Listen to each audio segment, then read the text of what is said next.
family told me, listen, if you leave Makoma, you leave the business and you leave the family. So you have to decide.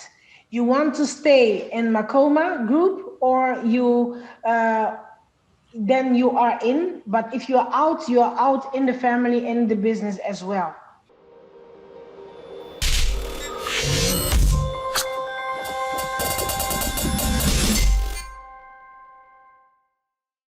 Hey, it's Kellen, and today I have gospel and just all around world music, world traveler, royalty. I have Natalie Makoma, who has been a superstar way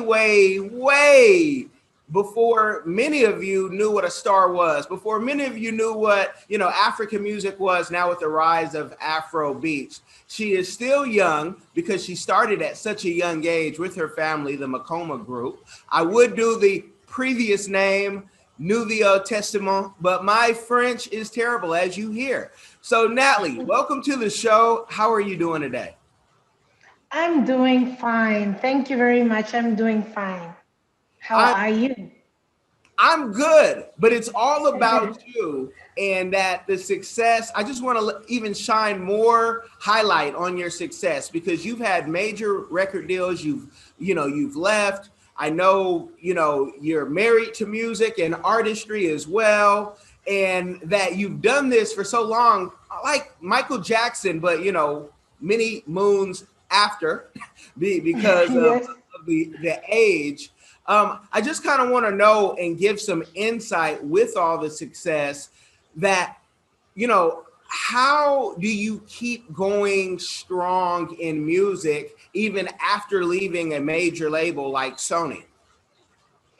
I always say if you do music with passion and with love, you will always keep going. You will still exist because I'm not existing because I'm seeking for fame or I am like, I cannot live without to be fame, but I'm just doing it because I love it. And because I'm loving it and because it's coming from my heart, so it's people can feel it and my fans can feel it and the fire will still be on because there is a truth from the bottom. Now, when you talk about fame, Dave Chappelle, the stand-up comedian, has let us know through skits, how fame can be a hell of a drug, using Rick James, to do that.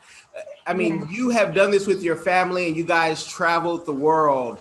How did you not let fame, get to you? Or did you already go through that phase? And if you did, at what stage did you say, wow, I'm really believing the hype? And just because a lot of folks have, even killed themselves off not knowing how to deal with fame or killed their career. Yeah. So that's the thing. Our fame with Makoma, it was too high. It was too strong. We were not ready for. I was very young. I started when I was 7, and that's why I have pulled the plug in 2004. I decided to leave the group because I couldn't handle anymore. I couldn't just be myself anymore, and I couldn't be a Christian singer anymore. It was just not possible. That's why I left, because the fame was too strong, was too big, was a lot. There was no life anymore, just that. And because of that, so I have always learned myself since I was a child. My mom always told me, never be too high above yourself. You have to stay on the ground. Doesn't matter how famous you are, just be yourself, be you, and don't be someone else. And that's really what I wanted to hold on to, and that's why I decided to leave.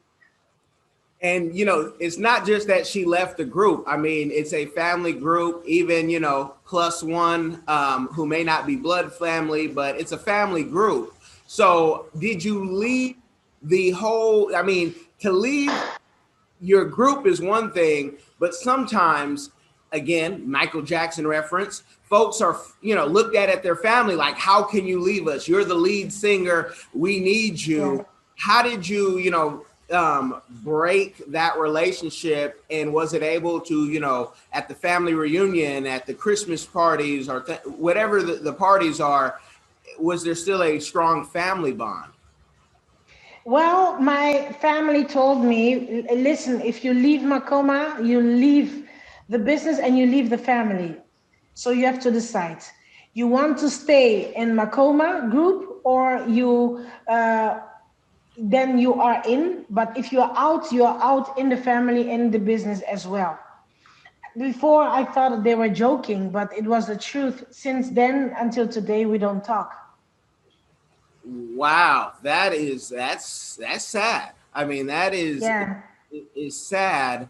And have you even seen them? I mean, sometimes, negative things like funerals bring family together where folks can, kind of make amends, where they see what life is really about and that it's not as long as something. I wish it was the case, but funeral even destroyed even more. So we are in a level that it is just it is like a glass is broken, and to put it all together, you really need to go to yeah, to a company who can melt the glass and put it together again. So we need to be melt so we can be put together again. But right now it's broken. It's just broken in pieces. It's just if they are seeing my departure is departure from the family as well, yeah, then it's difficult. But if it was okay, you're getting out from the business and you're still our sister, then it's a different story. But they put me in a position to choose, so I had to choose myself. And I want to get into, the transition from gospel music to worldly, as the Christian and gospel industry would say. But first, I mean, Makoma is a gospel group. So to not Yes. have that forgiveness and that love that you're singing about worldwide is, it's strange. But for those of us who have worked in the gospel arena, we know that, everything isn't as holy and sanctified as it looks. The same thing you see in Hollywood, secular, you'll see in the gospel realm, even with, people being people and full of sin. So I just Yeah. kind of find that interesting. It shows that wherever you are, people are the same no matter what they do in the industry. Yeah. And how did you transition, and how did your fans take it, and how did you take it? Because you've been able to now, show your legs in some videos. You've done some Yes. acting where you're, sleeping with an actor in the bed, and in the gospel realm, I mean, they'd be ready to, hit you and slap you with the Bible a couple Yeah. times if you even try to act like that. So how has that transition been? Well, to be honest, I wasn't. When I was a child, I always wanted to be, like Michael Jackson, Aretha Franklin, Madonna. They were my biggest, you know, yeah, role models, and Tina Turner. But I never asked for to be a gospel singer specifically. I just wanted to be a musician. But because I was singing with my brothers and sisters, and they decided to make it like a gospel thing, and yeah, I went just for it in the boat. But to be honest, that was never really my attention, and I wasn't against for it because it was fine. It was a great experience, but I wanted to be a free person. For me, I'm still a Christian, but still being a Christian, I disagree the Christian who changed the rules of your living, your lifestyle, that you cannot do this, you cannot do that. That is something really I hate. I like to be a Christian, but a free Christian. I want to live my life like I'm feeling it. And I don't want to live like I cannot wear a skirt, cannot wear this because I'm a Christian. No, because God, He didn't put specifically law to how to be a Christian. Is human being. They made these rules. They changed. They think if I'm like this, God will love me more. But God, He doesn't. He don't care about how you look like. He cares about your heart, your soul. That is the most precious for Him. That should be right, and not your clothes and your style. So, and Makoma has already changed back then. We changed because of the fame. We were not really living in a like in a Christianity lifestyle. We were living like normal people. So for them, yeah, that's what you said. We are human. Even we are preaching, we are singing about God, but still we are people like normal people. We still make sins. We still don't forgive. And they are, like you said, they are Christian. How can they not forgive? That's a good question I'm asking myself as well. Wow. Yeah. And I'm thinking about what the grandmothers used to say in church, and I've heard it preached how sometimes the long dress is faster than the short one. So it's, you really have to live it. And it's a personal walk. And so that, what we hope and we can pray, in Jesus Christ's name, that they come, maybe they hear this and say, you know what? We never thought of it like that. And then their fans can also ask them, because through their platform, they can show that, if they can get over their hump, maybe everybody can kind of follow suit. Now, with doing and going solo, you did something that most artists, one, aren't even allowed to do. You went on, the Dutch version of American Idol, which here in America, they'd be like, hold on, you're already popular, you're famous, you've sold too many albums, we're not going to let you on. Did you have any issue doing that show and the other reality shows where you showcased your singing? Not at all, not at all. Of course, the Makoma fans, they were like angry. Some of them were like, hey, do you live? Do you? And other were, oh my God, you abandoned God, blah, blah, blah. But most of people who saw me doing that, they were even surprised. Before they said, wow, what are you doing there? But when they saw me performing each week and improve myself, and I even didn't recognize myself, the side of myself, what I have put on the table, on stage. So everyone became proud of me to do that. And why did I do that? Because I was already famous worldwide. I wasn't famous in Holland. No one knew me. No one knew Makoma. So, so people didn't know me in Holland. So I wanted to do a solo career. To do so, I had to prove myself in a different way, because this is the music I wanted to do always, and it was pop music. And to do so, you have to go through the pop idol. But I didn't apply myself. It was my cousin who did that. My cousin applied. She applied for me there. I didn't even know. I had a phone call, and then they said, "Hey, you got selected. Welcome to the Dutch Idol." So it was really, yeah. I wasn't prepared for that, but I was, in the end, I was very proud. Now, talk about fame. No one knew you in Holland, and now you're doing Dutch, Idol. Then you become famous all over again in a different country. How was that?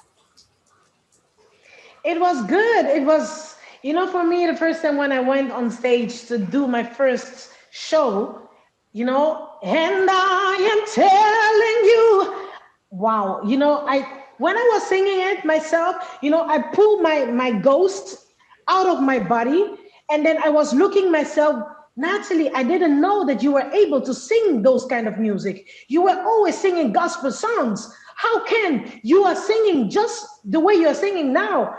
And I told my ghost, I don't know. I'm also surprised like you are, but let's do the show and let's smash it.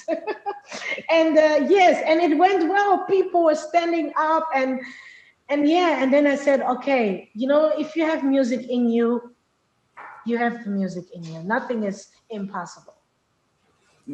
Okay, that and you almost win the thing. I mean, you didn't just do it. You almost win it. And I'm going to even say, even though I didn't see the episodes, I'm going to say it was fixed. The game was rigged, because if you would have won, possibly, and you tell me, maybe this is true, that, oh, you already letting someone who's famous and all her fans, they voted for her. And I mean, did you see any or hear any of that?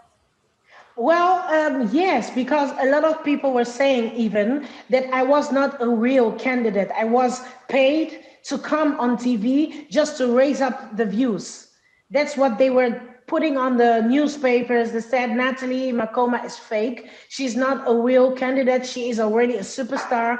The TV, the Dutch TV and the Dutch Idol, they signed a contract with her. They paid her so that she can be and pretend like she is a candidate so she can raise up the views. Because of me, that season was season 4, was still on today. It was the most famous and the highest views of all, all those competitions TV shows. Well, of course it was. It had the, Natalie Makoma effect. So, with going to Holland, and this, what we talked about before we started, this might be some people's first time hearing you do an interview in English, which I'm so proud to have it be done. You are, from the DRC, but the internet also says you're born in Gabon. You've lived, all over Europe, and I need you to talk about the lineage so we can get Wikipedia right in case it's wrong, and yes. Clarify. Well, I was born in Gabon, Libreville, and when I was 3 months, we came in Europe, and I grew up in Holland. Until 7 years old, we moved to Germany, and there we stayed for very, very long time. And then at my teenage age, we came back to Holland. And then the rest of my brothers and sisters, they came from Kinshasa because they came grown-ups. They were already teenagers and 20s and stuff. And and then we lived in Holland for years and years and years until now. Like, I moved from Holland and now I live in Belgium. But before that, when I left Makoma, I lived in Ireland. That's why my English is improved because of that, because I wanted to improve my English and I wanted to have a normal life. I wanted to get to know how it is to be just normal, because I never knew to live normal. The last day that I left to be normal was when I was 7 years old. I had my 2 little Barbies, and I had to choose Barbies or music, and I chose music. And in 2004, I decided to leave the group and go and live like a normal person. I didn't want to do anything with music. I wanted just to go and walk and work. And I went to work for Apple. I was a technical support agent because of my brothers. With the music, I had knowledge of the computer. So I was a fan with technology. So I got hired in Ireland in Apple computers, and I worked there for 2 years. And then I came back in 2007 in Holland.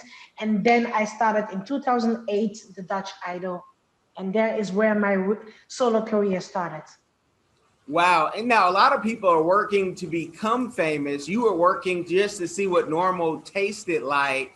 Which one? Yes. Which one do you prefer? Which life do you love to be in more than the other? Well, I'm going to be honest with you. I have music in me. So I am used to be in the front of the audience. I'm used to have attention of the audience, of people. So it's something like I cannot ignore it, because when I was in Ireland in the beginning was, oh my God, how beautiful, how good this is. No one knows me. I can just be myself. I don't need to put makeup all the time. I don't even need to wear a wig. So I liked it. But then the second year I started to get depression. I even wanted to kill myself. I wanted to have a suicide because I was so miserable without music. So to answer your question, no, I like them both. I like normal. I like also fame.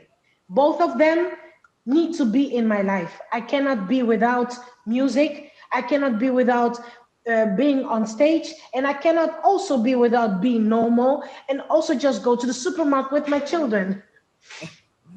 No, that's both of them are fantastic.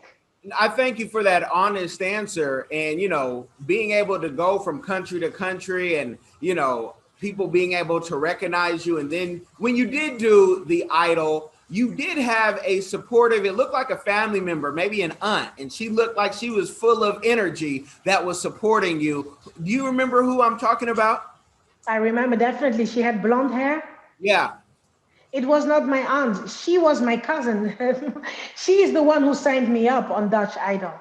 So she Okay. was really, yeah, the number one, you know. And then, yeah, and then my family, they told them that they have to abandon me, all of them. So we don't talk until today. So, yeah. Oh man, I was trying to bring it back to like, okay, the joyous, at least some family got on. Because a lot of times when you have success, you have people, especially family, who are grabbing on because, hey, cousin, I need this, or auntie, I need this, And so that is, it's interesting. Now, in how many countries have you lived in, and what is one of your favorites? Well, I didn't live in many countries. We just traveled to almost all of the countries except the United States. And sorry, the country that I really lived in was Holland, Germany, Ireland, and now Belgium. The country where my heart is Germany, because I grew up there and I had another family there, because there was a time that my parents, they didn't know how to deal with me because I was young, the youngest. They couldn't speak German, and I was behind for school. So the Germany government back then, they were very severe. So they placed me to another family, a German family, which I grew up with. And so I have like a half sister, a German sister, and a stepsister. So it was, I became German. So that's really a country which I really love. I would love to go and live there someday. But the country also, which I really also love, I wish I never lived there, but I would love, if you ask me, Natalie, if you are old, where do you wish to go live? It's Australia. And why? Australia, oh my God, is like a paradise just in on earth. It's so beautiful, so multicultural, but it's just very far away. That's what I'm saying. If I'm old, very, very old, I would love to go end my life there. So because there is like the end of the world. So for me to be young like I am now, I cannot live in Australia because it's too far.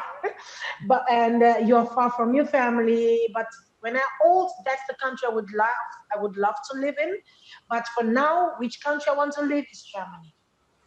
Okay, Belgium. You're Belgium. now. What do you think about Belgium? Well, Belgium, you know, my husband, he works here, and there is a lot of Congolese community is very big here. So for him, is he's really, you know, home. He's like he's in Kinshasa, he's in Congo. For me, I'm not really have that relation with Belgium. Belgium is okay. It's okay, but if I really have to choose, I would love to to move out. Okay, Yes. okay, no, that's interesting because I was thinking, that Belgium could say Muscles in Brussels and Natalie Makoma as part of their tourist thing, so they could replace it with that pissing boy that they, see when we go to Belgium. Like, okay, what else do you have besides this little boy pissing? But no, that's funny. And how many languages do you speak? Well, I speak fluent Lingala, my mother language from Congo, and I speak fluently French now. Fluently, okay, not fluently. I'm lying. French is good, not fluent, also not perfect, but it's just good. It's sometimes it doesn't go good. It doesn't go well. Sometimes it does. So French is a little bit like in an optional language, but I do speak French, so it's two. And I speak fluent Dutch, fluent German, and also fluent English. Okay. And yeah, Portuguese I do understand, but I don't talk. Just to throw one in, huh? I mean, yeah, just I'm sure there's a dialect or something there too that you've missed, and you'll say, "Oh, I should have said, this as well." Yes, I think so. I'm a language person. That's what I have to say. I'm a language person. I learn quick. I love to communicate. I love different cultures. So if I will spend like we have spent 3 months for touring in Angola, and I started to talk and I started to understand, but now I don't talk anymore, but I do understand. So it depends in every country. Okay, no, that's beautiful, and I mean, there's a whole nother, platform of courses that I can teach you how to sing in all these different languages. Come to my academy online, wherever you are in the world, you can see it. Yeah. Now, Yes. when you went solo, you had to get new management. Who are your managers now? My manager is Frank at the moment. He is for the worldwide. And I have another manager who is only for Holland, for Netherlands. So I have two managers. International manager is Frank, and only national Dutch is another manager, and his name is Hans. Okay, and Frank, kudos to Frank. It was such a breeze to be able to schedule this. I just like to give the people behind the scenes their flowers, because usually people wouldn't know. And I'm a behind the scenes person. I'm a business manager and a consultant in my real life or other life or whatever. So I just, want to say Frank was a breeze to work with. Think about if he wasn't. And I said, oh, he was difficult, change your management. Wouldn't that be an interesting conversation in an interview? But Frank was great. Ah, it, thank you. He's a very great manager. I'm very yeah. happy to have him. And so you've done some, collaborations with, various people now being a solo artist. Any plans on maybe collaborating with folks in the United States over here? I would love to. I would love to. Everything like the nature always say, time is a healer. Time is, in time everything will be happening. So right now, if you ask me, can you do a featuring or collaboration with someone in America? I don't know how to start doing it. But it will come by himself. Sometimes I believe in collaboration who has a spark and click and connection. I believe that energy that, wow, we were meant to do a collaboration, and those collaboration are the kind of collaboration who always is successful. So it will come when the day will come, when the time is right. I will have a great collaboration with an artist in America, and you guys will be blown away. You guys will be, because I just want to announce my new single with Natalie Makoma. We'll film it right after this. And they didn't know I did music. Let me be the first to jump on it. No, that's a beautiful thing. And that, you guys listen, again, Natalie, very easy to contact. She'll send you to Frank. Frank, very easy to deal with, as long as you have a good product. What type of music and style and new music that you're doing? Like, what's your flow? Are you still doing any gospel? I know you just want to dance, because I heard you singing it on one of your videos. But, talk about what you're looking for as far as, new music and possible collaborations. Well, the music that I'm doing is not gospel anymore. It's not gospel. Gospel is just in the church, and I'm still a Christian, like I said. But doing it as a business, as work, no, I don't believe in that. I believe that music with God should be separated. Okay, not music, but I mean a business with God should be separated, because money always change people, and I just don't want to get money to do gospel music. That's how I believe in, but that doesn't mean it has to be like this. Everyone has his own believing thing. And but my music that I'm doing now is Afro-Electronic. Awesome. And that is, something that here in America, they'll have to Google it, because they'll say, well, it sounds like, and they'll have to Google it, and you'll have to Google, Natalie Makoma, and check out her new music. What is the new album? When is it coming out?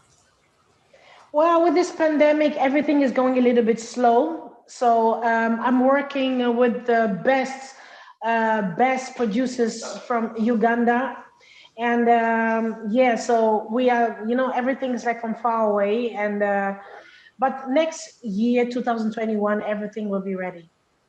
Yeah, God willing, and it sounds like you have a sermon that maybe we can see on your YouTube talking about gospel music and how it should just be in the church, because there's the fight in the church, even with monks, pastors and Yeah. the congregation. But I hear what you're saying, like maybe people are taking what God meant to heal people and they've monetized it to a point where it's just gone totally somewhere else. That's what I'm getting, at least. Am I Yeah, correct? it is. It is definitely, you're definitely correct, because there's one little example I will give you. I'm not going to mention name, but I do Twitter once during my bad, difficult times in Ireland. I do tweet one of the big gospel priests and singer, and I asked him if he could help me, if we can talk. I needed help. I was crying, shouting for help, but he never responded to me. So then maybe he's busy, of course, but still, if you are a man of God, or you are a servant of God, you really need to pay attention of people who really need you for real. And I understood that everything is like commercial, is money, and is, it's not really real. Maybe he do help people, but not really the way you're supposed to. And because you're putting money in front of you, you're putting finance in front of you and fame, you will lose that focus. It is really difficult. You will lose that focus. You will not be that person anymore into God, just for outside, but not from inside. And that's why for me, I have decided, I said in 2004, I want to praise God with a clear mind. I want to believe in God with clear mind. But I don't want to praise God and preach about God to someone who doesn't know God. Before I do that, he has to give me money. Then it means I'm selling it. God gave us that for free. Why should I sell it? If I want to get money with my voice, I should do other music outside the gospel music. You, you That's my know, belief. and I want people to really know that you are not, this is not any type of diva story. If you work in the Christian gospel music industry, you will see so many things that can build church hurt. Because I can tell you, I've seen an artist when the pastor of the black church is going to do, hey, who has some money? And I've seen an artist, I got $100. He had to fan it out, this 100, and he's sitting next to the woman he's sharing a hotel room who's not his wife, Yeah. which many people have been in that situation. I know before I was married to my lovely wife that, there were times that I'm in a hotel room with sometimes my lovely soon to be wife, I would say, back in Yeah. our younger days. But he's fanning this out just so he can sing a song and be seen. So it's a Yeah. real thing that people just, what are they chasing? Is it the healing or is it the finances? With that, who do you have around you that can kind of pull you in or had pulled you in, maybe if you've like went too far? Because a lot of folks don't have someone who will tell them no. They have a lot of yes people around, especially if that person is the one paying the bills. Well, I have not really a lot of people around me, because a lot of people, a lot of trouble for nothing. And I'm not also a person who is like, this one says this, I listen. This one, he says this, I listen. I'm not that manipulation. I'm not really easily to be manipulated. So the person that I really listen is my husband and my best friend and my managers, and that's all. Because the circle, the smaller your circle is, the better. You will have more clear understanding what, when people tell you no, you went too far on this, you went too far on this. But I am a perfectionist, so I always put myself, like I told you in the beginning, on the Dutch Idol, my ghost went out of my body. So I always talk to myself as well, like, hey, this one was not really good. You have to make it better next time. So I'm someone, I try to see what other people see, what I don't see. Sometimes we don't recognize, we don't notice, we don't get that you are doing wrong. So sometimes it's important to get out of your circle and just do pretend to be in the shoes of someone else. And how is that person going to take it or see your reaction? And that is how I teach myself as well. And I also read a lot. Oh, I love that you said that. Do you remember the last book that you read or what you're currently reading? What I'm currently reading is Buddha. Is really, it's, I'm not a Buddhist, but I love the way they see things. That peace in mind, and to try to see every single thing, to minimize it, not to make it a big deal, not to panic, just stay in the ground and try to understand why this is happening. Try to understand a human being, when he react that way. Why did he react that way? If someone most they react badly or negatively, it means they have something bad in their life, or they're experiencing something bad. That's why the energy needs to get out, and you are apparently the in the wrong place, wrong time, and you get that. So that's the book that I'm reading. But the last book that I read before even get where I am today, it was always the Bible. I was always reading the Bible only, nothing else. We were not even allowed to read something else at home. Oh, wow. Wow. Having that type of success young, would you recommend that, for your children, for other people's children? Do you think that they should bring their kids into this entertainment industry at a young age? Well, yes and no. Sometimes you have a child who really have talent, and you cannot stop it, But to be honest, I prefer that he becomes a teenager or she becomes a teenager. She understands more the life, and then if you really want to pursue music, then do so. Or if your child loves music so much, and there is an academy for young age in the music, but they teach them also other stuff, then it's fine. But for me, what I always say, as long you bring a degree home, that if the music doesn't work, you still have a plan B, then it's fine for me. But if you don't have a plan B, you just have to plan music, and music doesn't work, I don't want that, because music is hard. It's really hard. If you want to live on the music, you really have to be sure that you can deliver. And if you can't deliver, you will end up in a time where you say, oh my God, why did I not finish my school? Why did I not finish my education? Today, I thought I can make it with music. I don't, and I don't have a job. I don't have future. So for me, my child can come and say, Mama, I want to be a musician. Okay, fine, but go first to education, and then we can talk about music. Spoken like a true African mommy, and I can hear Uh-huh. somebody's mother saying, "Listen to this." I can the same way when you said you listen to your husband. I heard a husband say, "Hey, play that back, play that one back, find that." So no, definitely. But with the success that you had, most people will say, oh, Makoma is so rich. She drives in Rolls Royces everywhere and flies private, and the money will probably last forever. Can you talk about investments that you've done, and if that is a true thing, that if someone has a hit song, they should expect to live off that one song? And you've had more than one song. You've had, decades of success, but there's people who they just say, I just want that one hit, and they'll do anything for it. Can you educate that person who's listening? Yes, what I will say is, every dime that you're earning in your music life, in your career, you should really be smart on it, because the fame doesn't last. I can say that people know me. I am famous or not famous, but I'm not famous the way I was before, because that was my time. The time with my group, with the group I was in it. I'm talking about Makoma, of course. the fame that Makoma had back then is not the fame that Makoma has today.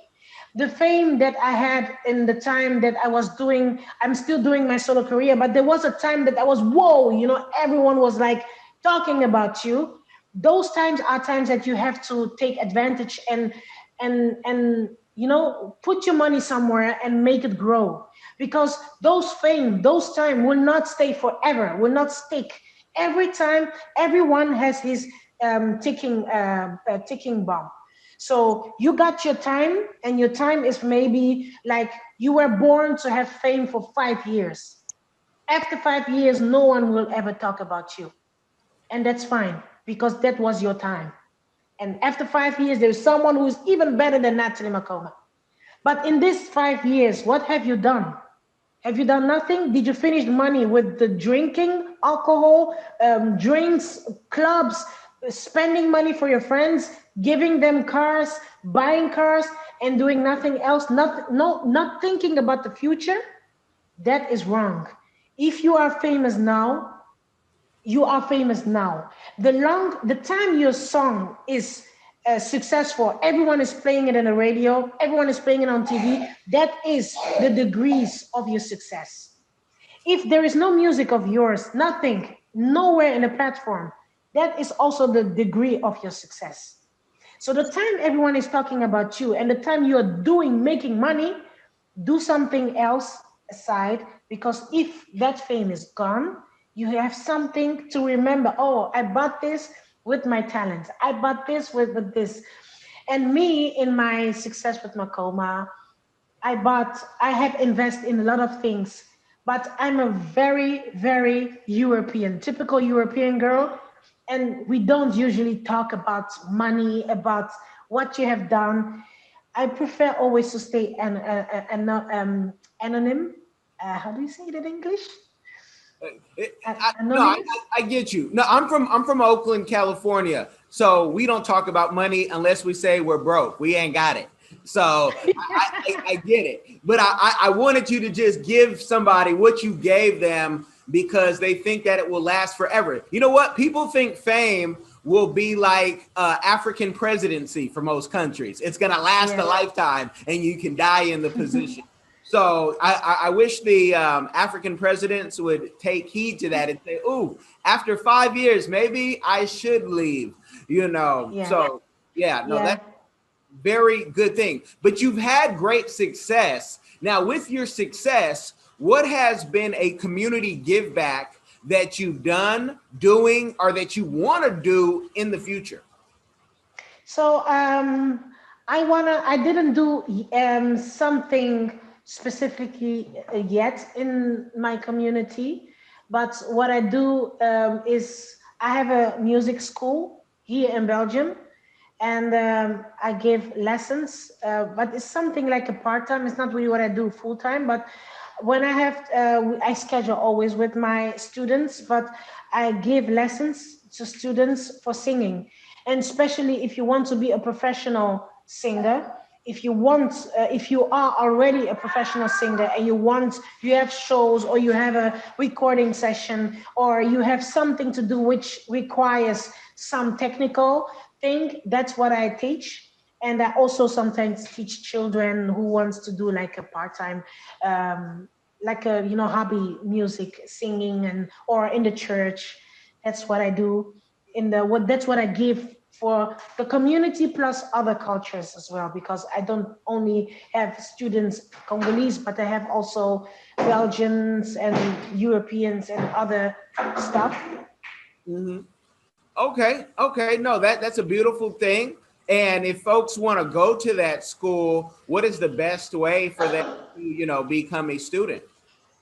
Well, I don't do very publicity about it, because I will have then the whole city will come.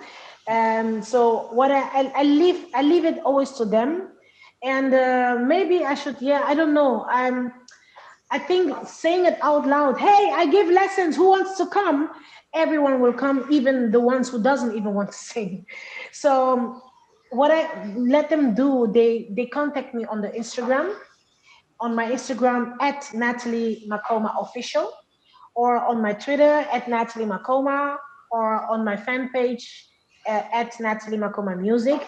They inbox me and they ask if they can have a session or come, and then yeah, I will ask some specific questions to know really if that person is really a musician or just someone who just wants to see you. And then yeah, and then we schedule, and then they come, and I have a space where I can give lessons.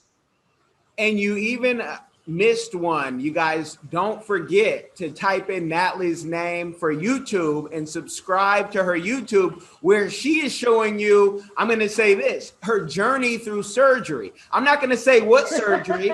I want you, she said No, enough. but you can say it's, I'm, like I said, I'm an open book. I am doing that channel is to help a lot of people who are overweight. There are so many people who are so desperate, and they are so miserable to be a big person. I was a big person. I'm still a big person because I'm going slowly down, but it is a hell. It is hell, if especially if your health becomes an issue with your weight. And it is Natalie Makoma VSG. That's my YouTube channel. And I had a gastric sleeve because I was like not eating, but I was, how can I say, in France, in French is dévoré. I was like taking the whole chicken, not eating it, but open my mouth and just put it in there. It has just to sit down in my tummy. Just sit there and take all the fries, potatoes, the whole sack potatoes, put it in the oven, and then just open my tummy and just put it in there. This it's the way I was eating. I was not eating because I was just hungry, but I was eating because I was a bean. You're Throw talking. everything to me. You're talking to an American, so you know. If I'm sure you've been here, the way we eat is exactly that. Somebody said that was my dinner last night. That's normal. Yes, I know. In Europe, we say, in America, even when you breathe, you gain weight. Yes, yes. Well, I want folks to go follow that channel and all of the channels. So I will have the links in the description box. I want to thank you for the time, because I saw I got a glimpse of your husband in the back. And if anybody knows, that is code that I want my wife back. I need my wife back. No, no. There's one thing. My husband is, he's just the best husband that I could ever ask for. When I am in the Natalie Makoma zone, he is not my husband. He's just a friend who is letting me do my work. And once, with the time you gonna hang up, I hanging up, and then he's gonna say, "I'm hungry. Can I have food?" And I'm his wife. Yeah. No, and I respect it, because I'm the same way. I do want to tell you two things off camera, but I want to thank you for coming on and being a guest on Diversified Game, giving entrepreneurs, showing them how you started, sustained, and succeeded in business. Thank you very much. Thank you. You guys like, share, subscribe, and be blessed.